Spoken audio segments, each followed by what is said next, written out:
सहनाववतु सहनौ भुनक्तु सह वीर्यं करवावहै तेजस्विनावधीतमस्तु मा विद्विषावहै। ॐ शान्ति शान्ति शान्तिः। अखण्डमण्डलाकारं व्याप्तं येन चराचरं तत्पदं दर्शितं येन तस्मै श्रीगुरवे नमः। अज्ञानतिमिरान्धस्य ज्ञानाञ्जनशलाकया चक्षुरुन्मीलितं येन तस्मै श्रीगुरवे नमः। गुरुर्ब्रह्मा गुरुर्विष्णु गुरुर्देवो महेश्वरः गुरुरेव परं ब्रह्म तस्मै श्रीगुरवे नमः। स्थावरं जङ्गमं व्याप्तं यत्किञ्चित् सचराचरं तत्पदं दर्शितं येन तस्मै श्रीगुरवे नमः। चिन्मयं व्यापि यत्सर्वं त्रैलोक्यं सचराचरं तत्पदं दर्शितं येन तस्मै श्रीगुरवे नमः। त्वमेव माता च पिता त्वमेव बन्धुश्च सखा त्वमेव विद्या द्रविणं त्वमेव सर्वं मम देवदेव त्वमेव सर्वं मम देवदेव।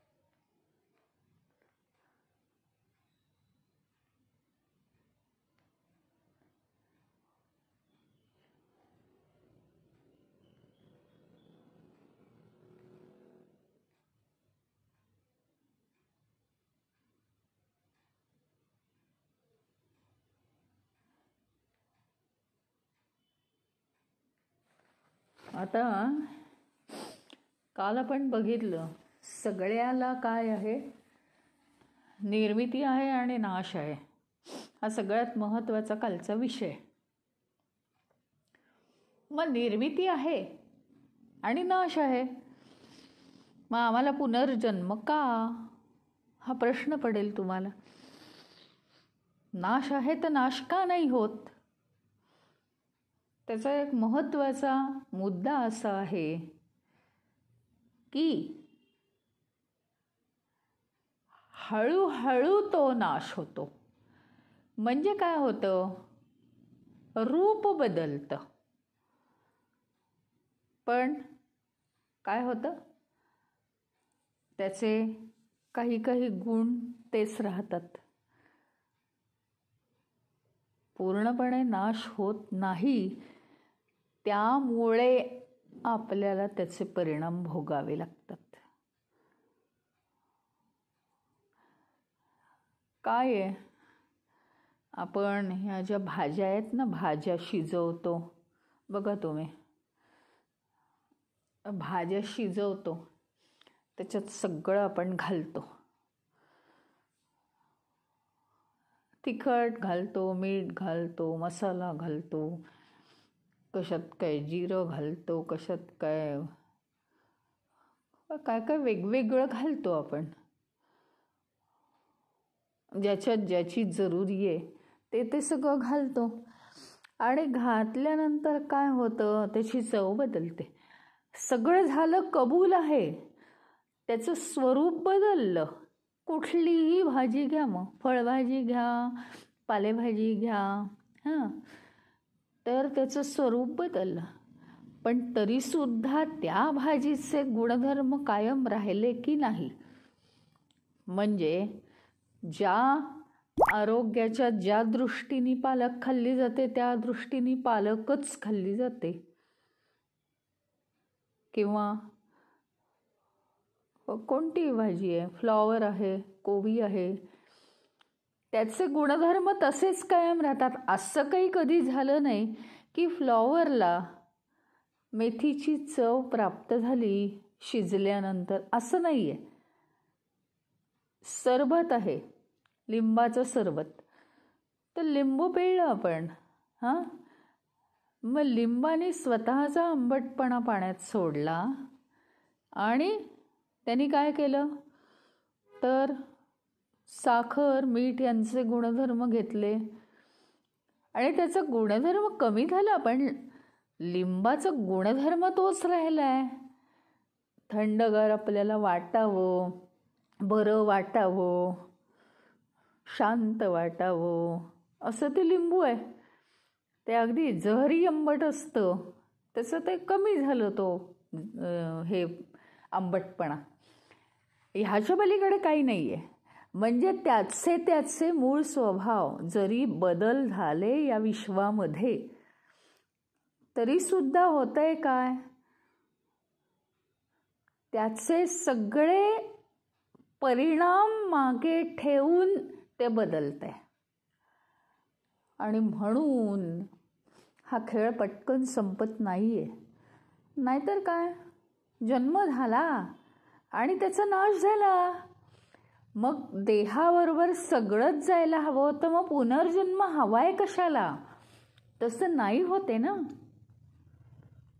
म्हणजे काय होतं, त्याचं रूप पालटल्यासारखं वाटतं. बर्फाचं पाणी होतं, बर्फाने फक्त रूप पालटलंय, पाण्याची वाफ होते, पाण्याने त्याचं रूप पालटलंय आणि बाष्पीभवन झालेलं आहे, पण ते आहेतच ना हवेत. ह्याचा अर्थ काय होतोय, नेमकं अतिशय बारकाव्याने हे सगळं आपण समजून घ्यायला पाहिजे की हा मोठा प्रश्न आपल्याला पडतो.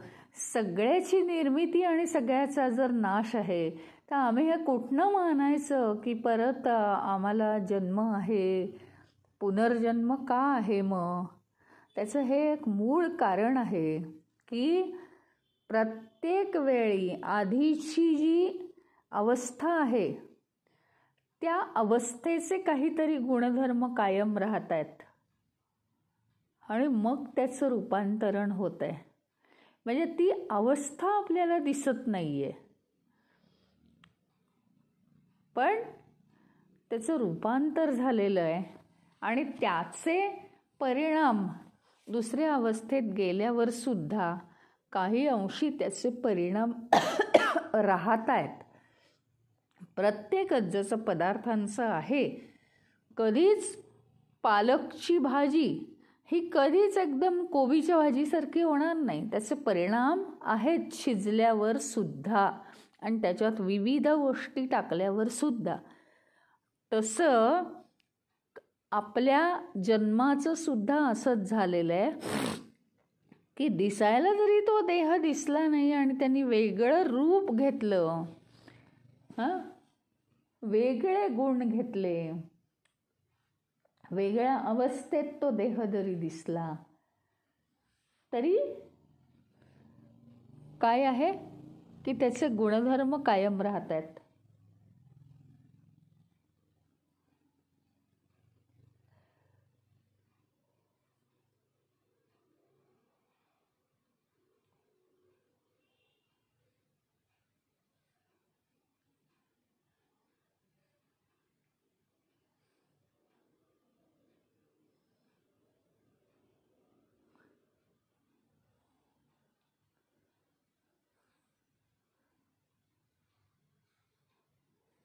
मग जन्म होतो म्हणजे काय होतं माहिती आहे का? जन्म झाला म्हणजे काय झालं? आधीची जी अवस्था आहे, आधीची अवस्था काय आहे? आधीची अवस्था मृत्यू आहे. त्या अवस्थेचा फक्त नाश झाला. आता ती मृत्यू ही अवस्था काय आहे की नाही, अभाव. हा जो अभाव आहे हा आपल्याला झोपेच्या रूपात आढळतो. हा अभाव झोपेच्या रूपात आढळतो. या सगळ्यातून वाचायसाठी काय केलं पाहिजे आपण? ध्यान धारणा करून जे अजिबात ज्या गोष्टीमध्ये बदल होत नाहीत त्या ठिकाणी, त्या चैतन्याच्या ठिकाणी आपण स्थिर झालं पाहिजे.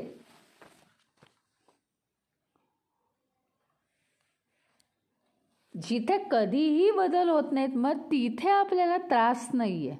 नाहीतर सगळ्या ठिकाणी परिवर्तन होत राहणार. म्हणजे आधीच्या अवस्थेचे काहीतरी भोग आहेत ते भोगतच राहावे लागणार आहेत आपल्याला. आणि काय, कुणाला काय दोष देणार आपण? असंच का झालं, तसंच का झालं? त्यामुळे भूतकाळाचे सगळे गुणधर्म आपल्याला अस्तित्वात असतात आपल्याबरोबर. आणि त्यामुळे हे जीवन अतिशय नाजूक आहे. जरा कुठेतरी इकडचा शब्द तिकडे गेला की त्याचे परिणाम सूक्ष्म रूपाने का होईना येतच राहतात आपल्याकडे.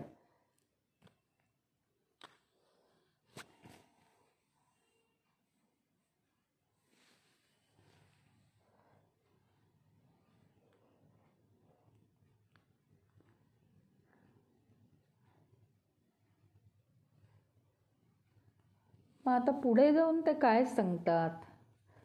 न भूमी आपहा न च विहिरस्ति न चानिलो मेस्ति न चांबरम च एवं विदित्वा परमात्मरूपं गृहाशयं निष्कलमद्वितीयं समस्तसाक्ष्यं सदसद्विहीनं प्रयाति शुद्धं परमात्मरूपम. कसं आहे? न भूमी न आपहा न वन्नी न च अनिलः न च अंबरः. म्हणजे पृथ्वी, आप, तेज, वायू, आकाश हे काहीही नाही. हे काही नाही.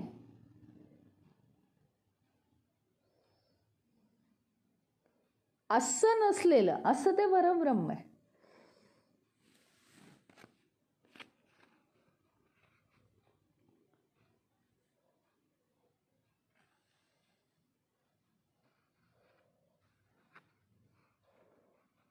आणखीन कसं आहे? एवं विदित्वा, विदित्वा जाणून, परमात्मरूपम गुहाशयम. गुहा कसली गुहा? हृदयाची गुहा. हृदयाच्या गुहेत राहतं ते. निष्कल म्हणजे कालरहित.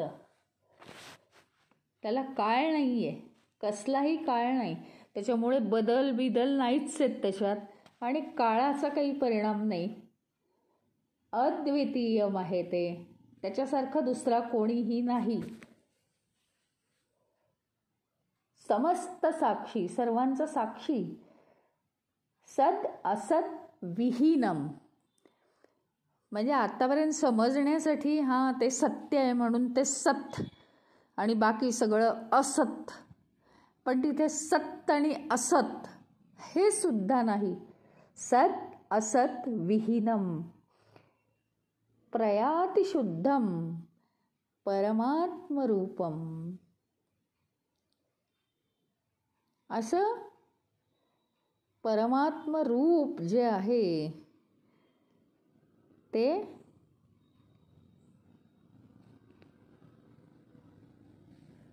तिथपर्यंत प्रयत्न करून आपण पोहोचू शकतो, प्रयत्नांनी पोहोचू शकतो.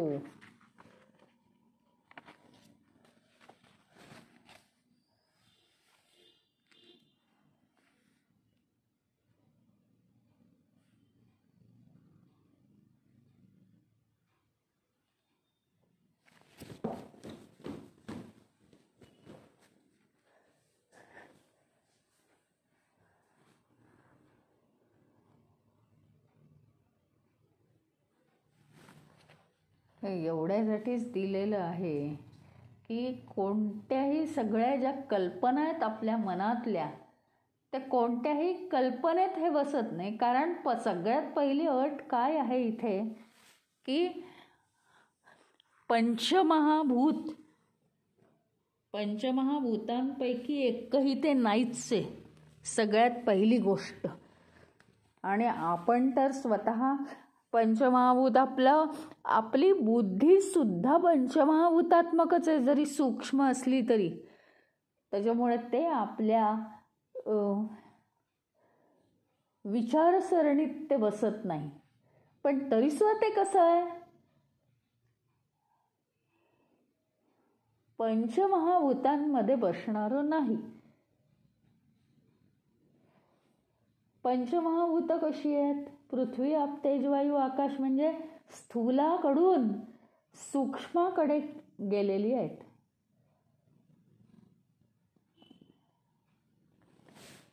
पृथ्वीचा काय गुणधर्म आहे? गंध.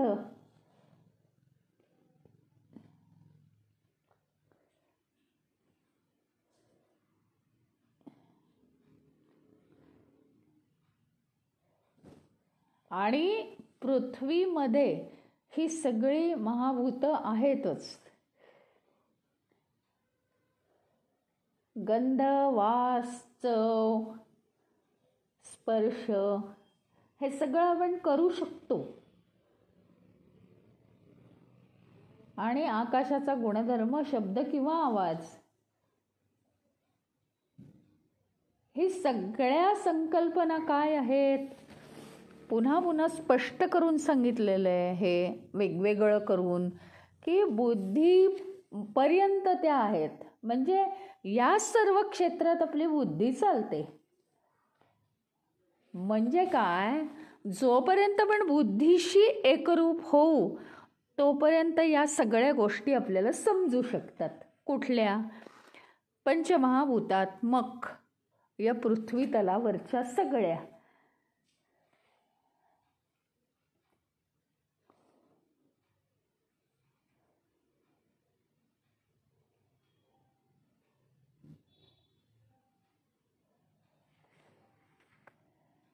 कितीही शांत अवस्था तुम्ही केली तरी पंचमहाभूतांचं जे आकाश आहे त्या आकाशाच्याही पुढे अंतिम टप्प्यात जाऊ शकत नाही बुद्धीच्या साह्याने, असं त्यांचं स्पष्ट म्हणणं आहे.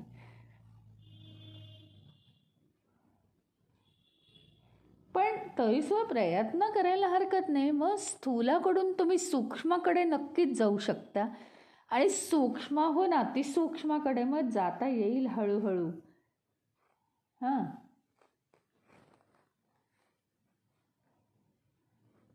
आता विद म्हणजे जाणणे, याला इतका मोठा अर्थ आहे. कारण विद म्हणजे जाणणे, म्हणजे एखादं ज्ञान काहीतरी ज्ञानेंद्रियांनी माहीत करून घेणं असं नव्हे. म्हणजे आत्मतत्व जर जाणायचं असेल तर केवळच जाणीवेनी जाणलं पाहिजे.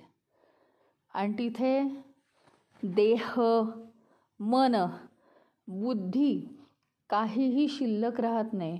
आता हे शब्दांमध्ये सांगणंच अत्यंत कठीण आहे, ते समजवूनच घ्यायला पाहिजे आपल्याला की तिथे देह, मन, बुद्धी शिल्लक राहत नाही. ध्यानधारणा करून करून ती सवय लागते आपल्याला. आणि केवळ जी जाणीव असते, जाणीव म्हणजे स्पर्श नाही बरं का, जाणीव म्हणजे जाणीव, देहापासून वेगळी असलेली जाणीव. खरं म्हणजे ही जाणीवच जागृत असते आपली. कोणत्याही मनुष्याचं बोलणं का पटतं आपल्याला? ते काय त्या देहाचं पटतं म्हणून, ते काय त्या मनाचं पटतं म्हणून? जाणीवेचं जाणीवेला समजतं. खरं म्हणजे हे असं आहे. पण आपल्याला वाटतं हां अमका व्यक्ती असा बोलतो, वाईट बोलतो, अमका व्यक्ती खूप छान बोलतो, त्याचं बोलणं आपल्याला आवडतं. तसं काही नाही आहे. जाणीवेचं जाणीवेला जाणता येतं. आणि त्याच्यामुळेच ते ह्याचं उदाहरण नेहमी देते मी. ते रमण महर्षींकडे चिन्मयानंद गेलेले असताना इथे बोलावं लागलंच नाही. केवळ त्यांची नजर चिन्मयानंदांवर पडली. चिन्मयानंदांनी नजरेने जाणलं आणि पुढचं सगळं कार्य झालं. तपोवन स्वामींकडनं त्यांनी ज्ञान घेतलं, पण ते ज्ञान कुठपर्यंत आता पोचलेलं आहे? जाणीवेनी जाणीवेला जाणता येतं. आणि म्हणूनच असं म्हणतात की कोणती गोष्ट शब्दात आली ना की त्याचं महत्त्व संपतं. म्हणून विद म्हणजे जाणणे. श्लोकामध्ये अर्थ शब्द आलाय विद, तर जाणीवेनी जाणायचं आहे. ते कुठल्याही देहानी बुद्धीनी जाण्याचा प्रयत्न केला तर ते कधीच जमणार नाहीये.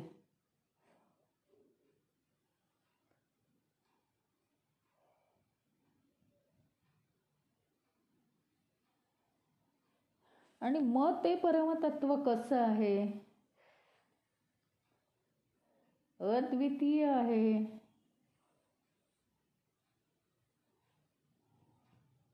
कला विरहित. त्याला वेगवेगळ्या कला नाही आहेत, म्हणजे वेगवेगळे गुणधर्म नाही आहेत. दुसरं म्हणजे ते लहान मोठं नाही आहे. चंद्राच्या कला असतात ना तसंही नाही आहे. ते सर्व व्यापी आहे. त्याला कुठल्या आकार नाही आहेत, सर्व व्यापी. आणि त्याचे भाग नाही पडत. जे मर्यादित असतं त्याचे भाग पडू शकतात की बाबा इतके जमीन आहे, इतके एकर, आणि त्याचे भाग पाडा, मग त्याला तितके भागिले करा आणि ते तितके एकर एकेकाला मिळतील. जे लिमिटेड जे आहे त्याचे भाग पाडता येतात. हे लिमिटेड नाही आहे, अनलिमिटेड आहे ना. ज्याला तुम्हाला आकार दिसतोय ते नाशवंत आहे. याला आकार नाही आहे. हे सगळं व्यापलेलं आहे, कसंही व्यापलेलं आहे.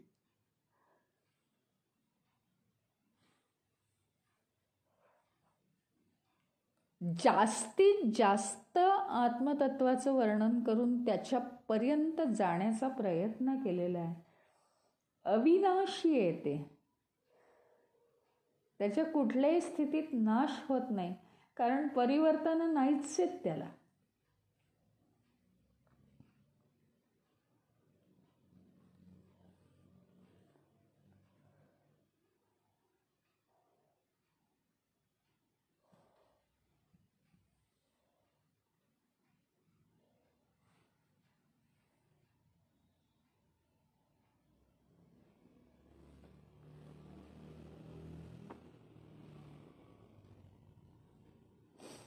आणि पुन्हा तेच की आपल्या देहाच्या सगळ्या ज्या क्रिया आहेत देहाच्या सगळ्या क्रिया, संबंध, आपण जीवन जगत असतानाच्या सगळ्या क्रिया ह्या जरी केवळ चैतन्याच्या प्रकाशात होतात, चैतन्यामुळे होत नाहीत. कारण कुणाच्या क्रिया, कुणाची दुःख, कुणाच्या वाईट गोष्टी, कुणाच्या चांगल्या गोष्टी हे काही चैतन्य करत नाही. परत तेच हे समजावून घेणं, ही आयडिया क्लिअर होणं खूप आवश्यक आहे की खोलीत आहे ना, जुन्या भंगार वस्तू, नवीन कोऱ्या वस्तू त्या आहेत तशा आहेत. लाईट लावला की सगळं प्रकाशित होणार, तसं आपल्या जीवनातलं सगळं प्रकाशित होतं. म्हणजे सगळ्या क्रिया, सगळ्या घटना हे कशामुळे प्रकाशित होतं, कशामुळे ते दिसू शकतं, जाणवतं, तर चैतन्याच्या प्रकाशामुळे. त्याच्यामुळे चैतन्यामुळे हे नाही होत, चैतन्याच्या प्रकाशात हे घडतं. बेसिकली चैतन्य नसेल तर हे काय आहे, ॲक्च्युअल हे घडणारच नाही. त्यामुळे खोलीतल्या दिव्याचं उदाहरण इथे अपुरं पडतं. चैतन्याचं अस्तित्व आहे म्हणून हे सगळं चाललेलं आहे. आणि चैतन्याचं अस्तित्व नाही तर हे काही चालणारच नाही, मग काहीच नाही. आणि ती स्थिती आहे का या पृथ्वीवरती? ती नाही आहे. मग त्याचा विचार करायचा नाही. फक्त एकाच बाजूचा विचार करता येईल आपल्याला की चैतन्याचं अस्तित्व आहे म्हणून जीवनातल्या सगळ्या क्रिया चैतन्याच्या अस्तित्वामुळे प्रकाशित होतात. खूप काळजीपूर्वकच शब्द वापरायला पाहिजे. चैतन्यामुळे क्रिया होत नाहीत. तो जबाबदार आहे, आपापल्या गतजन्मातल्या क्रिया घेऊन आलेला आहे. त्याचं तसं जीवन घडतं आहे. आणि प्लस आत्ता या जन्मातल्या त्याच्या क्रिया, त्याचे विचार, ते काय सगळंच गतजन्मातलं नाही आहे. आत्ता काय बेजबाबदारपणे वागून नाही चालत.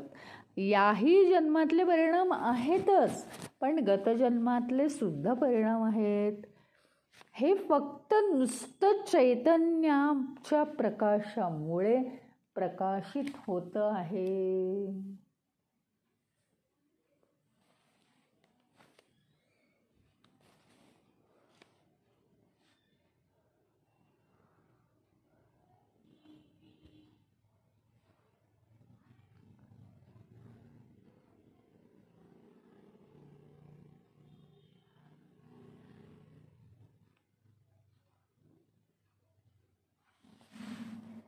आता काय होतं,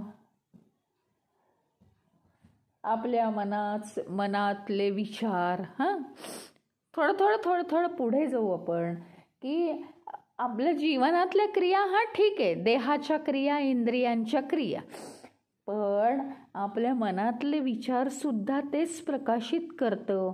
त्याचप्रमाणे बुद्धीचे निर्णय जे आहेत ते निर्णयसुद्धा ते प्रकाशित करतं. बुद्धीचे निर्णय ते प्रकाशित करतं ना. म्हणजे तुम्ही असं नाही म्हणू शकत नाही तुम्ही सगळं चैतन्यच करतं, मग आमच्यावर काय परिणाम होतो, सगळं चैतन्य करते तर असं नाही आहे. बुद्धीचे निर्णय सुद्धा चैतन्यच प्रकाशित करतं. ह्याचा अर्थ ते प्रकाशित करतं म्हणजे ते निर्णयांपेक्षा वेगळं आहे की नाही, ते वेगळं आहे. लाईट, ट्यूबलाईट हा खोलीतल्या वस्तू प्रकाशित करतो, म्हणजे त्या वस्तूंपेक्षा ट्यूबलाईट हा वेगळा आहे की नाही, तो वेगळा आहे. मग बुद्धीचे निर्णय हे कोण प्रकाशित करतं? चैतन्य. मी का असं सांगते, मुद्दाम सांगते मी परत तेच, कारण बुद्धीचे निर्णय जर चैतन्य प्रकाशित करतं तर चैतन्य हे बुद्धीपेक्षा वेगळं आहे की नाही. मग मी निर्णय घेतला हे कसं होतं, मी चैतन्य आहे, मी बुद्धी नाही. आणि पुन्हा पुन्हा मी खालच्या लेव्हलला जाऊन उच्च परमात्मा मी असताना कधी मी देह आहे, कधी मी मन आहे, कधी मी बुद्धी आहे. का अशी वाईट बुद्धी होते आम्हाला हेच कळत नाही. खालच्या पातळीला आम्ही जातो.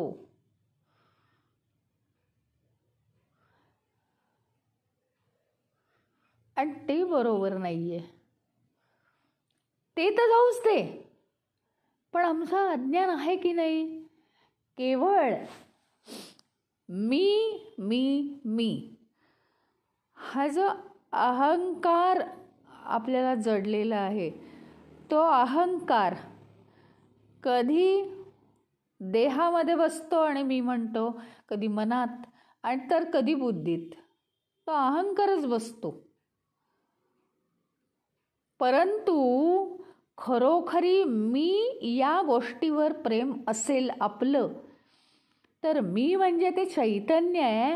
आणि मी जर सगळंच प्रकाशित करतो तर यातलं मी कोणीच नाही आहे. हे सगळं मी प्रकाशित केलेलं आहे. म्हणजे समजा एखाद्या चित्रकाराने अतिशय सुंदर चित्र काढलं, एकदम जिवंतपणा आहे त्या चित्रामध्ये. माणसंही अगदी खरी वाटतात, अगदी आता बोलणार की काय आपल्याशी, इतकी खरी वाटतात.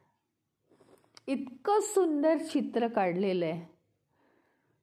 तर चित्रकाराने काढलेलं चित्र हे प्रकाशित झालेलं आहे. चित्रकलाची कला ही त्या चित्रातून प्रकाशित झालेली आहे. म्हणजे चित्रकार हे त्या देहाला नाव आहे, पण ते कशाच्या प्रकाशात झालेलं आहे? चैतन्याच्या प्रकाशात. म्हणजे ते चैतन्य जे आहे, ते चैतन्य ते चित्रकाराच्या देहातून सगळ्या गोष्टी कशा प्रकाशित करतंय. चैतन्य वेगळं आहे की नाही, आणि देह वेगळा आहे. देह काहीच करू शकत नाही. चित्रकाराची बुद्धी नुसती काही करू शकत नाही. त्याला चैतन्याचं अस्तित्व असावं लागतं. ज्यावेळी मी एखादी गोष्ट मी केली म्हणतो ना, त्याला चैतन्याचं अस्तित्व असावं लागतं. आणि चैतन्याचं अस्तित्व असेल तरच ती आपली बुद्धी करते. म्हणजे चैतन्य म्हणजे जर मी, तर बुद्धी जे करते ते मी केलं असं कसं होईल? थोडीशी गुंतागुंत आहे. नाही समजलं तर परत विचारा. ज्याप्रमाणे देहाची, मनाची, बुद्धीची सगळी कार्य चैतन्य प्रकाशित करत आहे, त्या अर्थी चैतन्य हे देह मन बुद्धीपेक्षा वेगळं आहे. ज्याप्रमाणे ट्यूबलाईट खोलीतल्या सर्व वस्तूंना प्रकाशित करतं, म्हणजे त्या वस्तूंपेक्षा ट्यूबलाईट वेगळा आहे आणि तो प्रकाश पाडतोय. त्याप्रमाणे चैतन्य जर वेगळं आहे बुद्धीपेक्षा, आणि म्हणजे भूमितीत असं सिद्ध करतात 9वी-10वीला जे असतं ते, आणि पहिल्या सिद्धांताप्रमाणे मी जर चैतन्य आहे. दुसरा सिद्धांत काय सांगतो? चैतन्य हे देह मन बुद्धीपेक्षा वेगळं आहे, कारण ते प्रकाशित करतं. ज्याला प्रकाशित करतं त्याच्यापेक्षा प्रकाशित करणारं वेगळं आहे. आणि पहिल्या सिद्धांताप्रमाणे मी चैतन्य आहे. म्हणजे काय झालं? मी सगळ्यापेक्षा वेगळा आहे हे सिद्ध झालं, पूर्णपणे सिद्ध झालं. मी काहीही करत नाही, मी चैतन्य आहे. ही जेव्हा समज आम्हाला येईल त्यावेळी मी उपभोगता नाही, मला दुःख होत नाहीत, मनाला दुःख होतात. मला भोग नाहीत, देहाला भोग आहेत. आणि हे काय हा जोक नाही आहे, जोकिंग चाललेलं नाही आहे. प्रत्यक्षात हा अनुभव यायला लागतो. प्रत्यक्षात हा अनुभव येतो.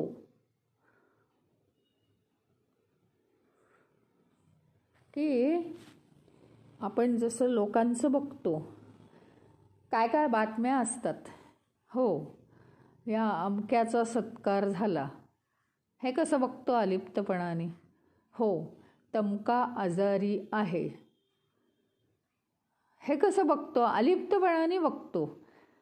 तसं खरोखरी ही स्टेज येते की हा देह, हे मन, ही बुद्धी कशी कार्यरत आहेत हे बघण्याची स्टेज येते आपल्याला.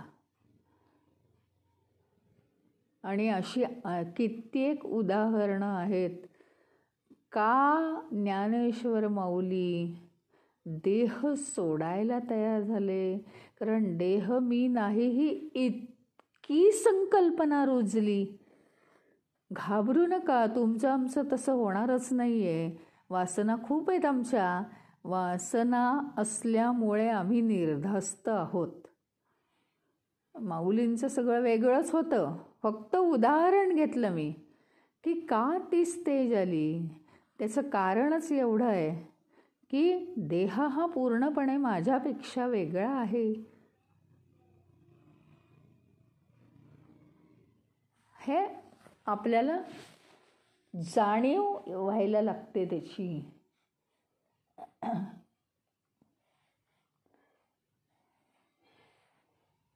आणि ते केवळ कुठे आपल्याला जाणीव होते, तर हृदयाच्या गुहेत.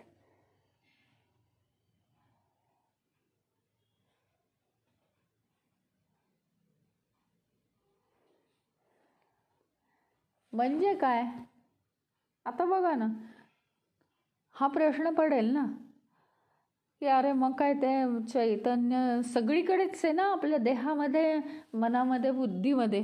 मग आता हृदयाच्या गुहेत कुठनं आलं? अहो, आपण गव्हर्नमेंट म्हणतो, सरकारचं काम देशभर चालू आहे. पण प्रत्यक्ष सरकारच्या कचेरीत जाऊन काही काम करायचं असेल तर मग जा दिल्लीत, राजधानीत जायचं. तशी प्रत्यक्षात चैतन्याला जाणायचं असेल सारखं, तर हृदयात खोल खोल खोल जायचं. हृदयामध्ये त्याचा थांग लागतो. तो मार्ग आहे चैतन्यापर्यंत पोचण्याचा. हृदय ही चैतन्याची राजधानी आहे.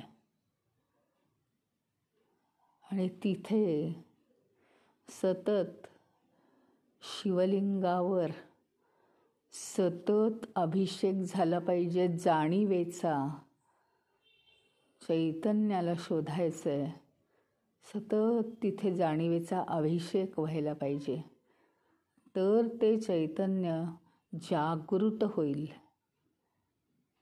अतिशय सूक्ष्मपणाने. सातत्य हवं आहे त्याला. निदिध्यासन ज्याला म्हणतात ते हवं आहे. ते निदिध्यासन पाहिजे. आणि म्हणून इतक्या जवळीकतेने या उपनिषदांनी आपल्याला हा मार्ग सांगितला आहे की तुम्ही हृदयाच्या गुहेमध्ये या चैतन्य तत्वाला स्थिर करा. ते आहेच मुळी स्थिर, पण तुम्हीच आता तिथे स्थिर व्हा.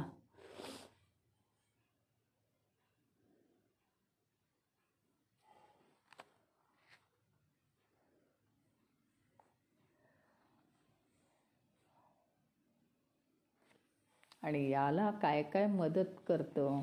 दैवी गुण, सत्कृत्य, कोणतीही आपली सत्कृत्य केलेली याला मदत करतात. दैवी गुण, सद्विचार दुसऱ्याबद्दल, षड्विकार विहीन विचार, कुठलाही विकार नको त्याच्यामध्ये, असे सगळे विचार आपल्याला मदत करतात.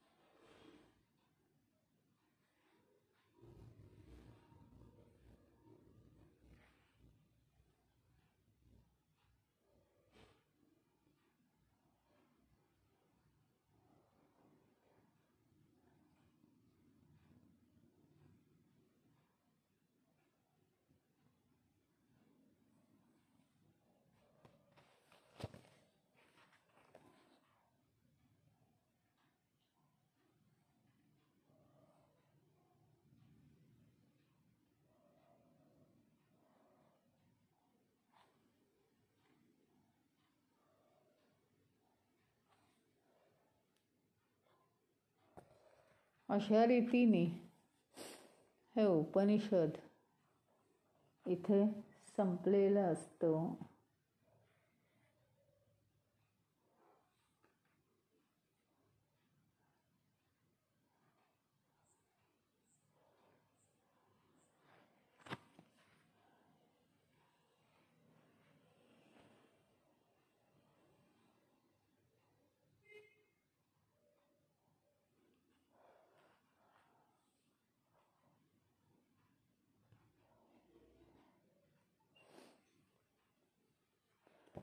संपूर्ण आपला अज्ञात पूर्ण नाहीस करतं.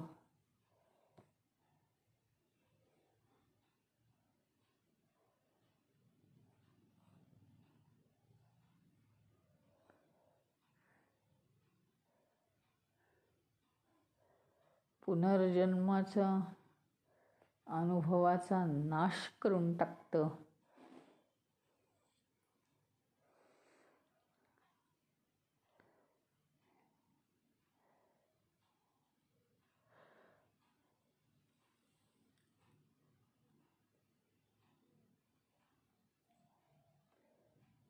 त्याचं वर्णन करावं तेवढं कमीच आहे. पण एकच फॉर्म्युला आहे की हृदयाच्या गुहेत त्याचा सतत अनुभव घ्यावा, एवढंच.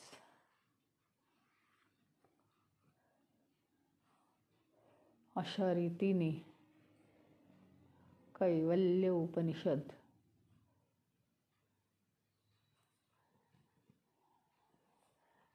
ही 5 उत्तराची 60 उत्तराची कहाणी 5 उत्तरी सुफळ संपूर्ण न होता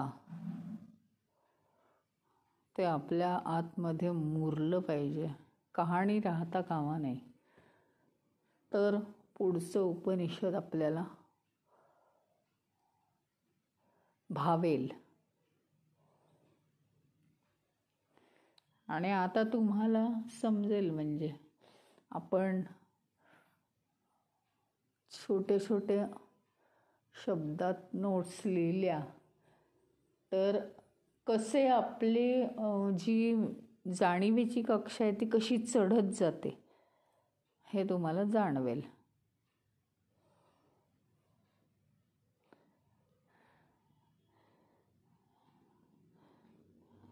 ओम पूर्णमदः पूर्णमिदं पूर्णात् पूर्णमुदच्यते पूर्णस्य पूर्णमादाय पूर्णमेवावशिष्यते.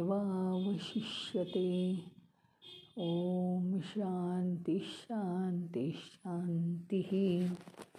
हरि ओम. श्री गुरुभ्यो